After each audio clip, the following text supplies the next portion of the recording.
It's a pleasure to be here. So you open up the newspaper, turn on the radio, look on the internet. We hear about all these chemicals and products that hurt humans and hurt the environment. You have to ask yourself, why would a scientist, why would an inventor invent something that is toxic, that hurts the environment? And the reality is that of course nobody wants to have these negative impacts, but the field of chemistry needs a body of knowledge to help train us how to avoid or minimize those impacts. So the body of knowledge that does that is called green chemistry.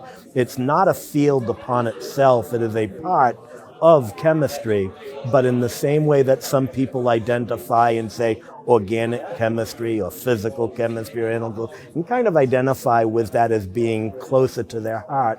Right now, green chemistry fills as one of those options. I think the problem we have in chemistry dates back to quite a couple of decades ago. So this was the time where a lot of chemistry was done in a way where we didn't have other tools, other methods available, and so the effect was not optimal.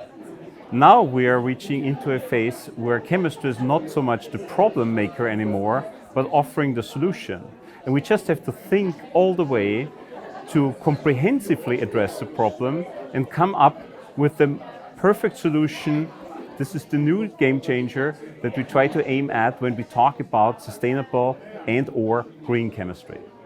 One of the realities that we must face is perfection is not attainable and can sometimes prevent excellent solutions if we wait for perfection. We can only do the best we can do with today's state of knowledge.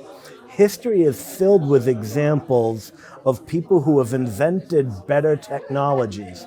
The chlorofluorocarbons for refrigeration were invented to replace ammonia, which was having explosions and disasters. So when people invented the chlorofluorocarbons, at the time, they were seen as a safer, better alternative.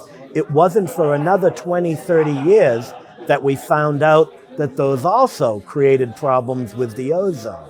So that doesn't mean that that invention was bad. For its state of the time, it was good. So we have to be committed to always do the best we can do today, but realize that this is going to evolve and we're going to learn more tomorrow, and be always vigilant to stay up with the new knowledge so that we continue to reinvent technologies as we learn more.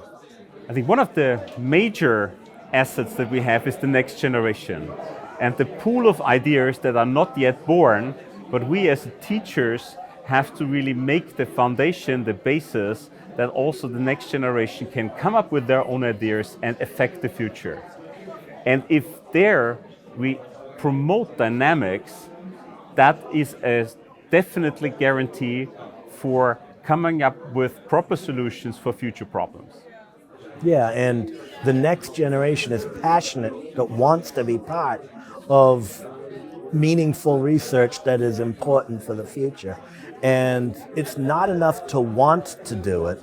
You need to have the skills to do it. And so we need to have educational programs that don't just convince people to want to do it, but actually then deliver on the ability to invent those technologies. And that is a fundamental set of skills that is the definition of green chemistry.